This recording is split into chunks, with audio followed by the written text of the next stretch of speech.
A truce would see the reopening of the key shipping route, the Strait of Hormuz, after several months, following the US and Israel triggering war at the end of February. Iran retaliated with strikes on US military bases in the Middle East and other targets in neighboring Gulf states. Iran insists any peace deal must include Lebanon, and so continuing Israeli attacks on the southern suburbs of Beirut, where the Iranian-backed group Hezbollah is based, complicate hopes of an agreement. Jeremy Bowen has our top story tonight from the Lebanese capital. The Israeli attack on southern Beirut was much more than retaliation for the morning's Hezbollah strike on Israel. The Israelis released a video of the impact in southern Beirut from one of their drones.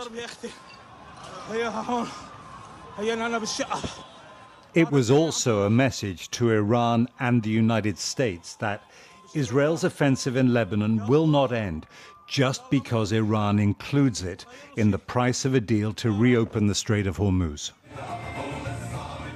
A few nights ago, in the same area that's been bombed in South Beirut, the Hezbollah faithful rallied to support their side in the war. The yellow flags are Hezbollah's, the red, white and green tricolours are Iran's, alongside portraits of Iran's new supreme leader. Hezbollah laid on the music and their message.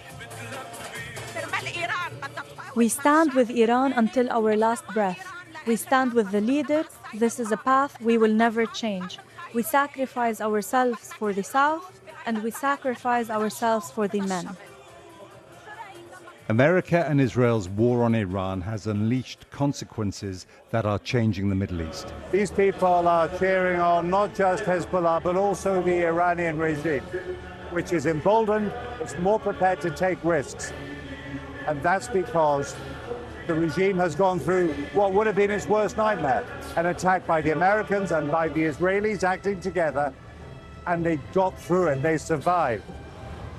In poor areas loyal to Hezbollah, like this one in Beirut, most people are Shia Muslims, like most Iranians. In these streets, not far from the city center, local men killed fighting Israel are heroes. Sadala Yusuf says war requires martyrs. We grieve for civilians, but the land demands sacrifice.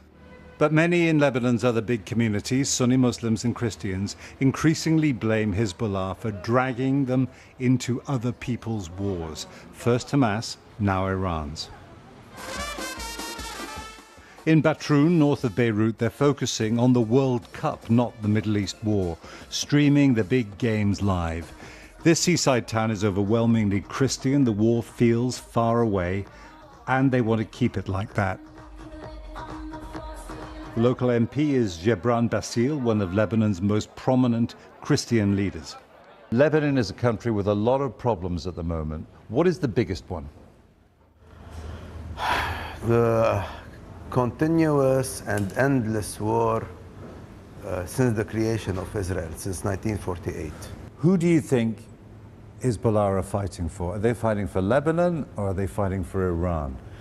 Unfortunately, Hezbollah is fighting, defending the Lebanese territories, but unfortunately following the Iranian agenda.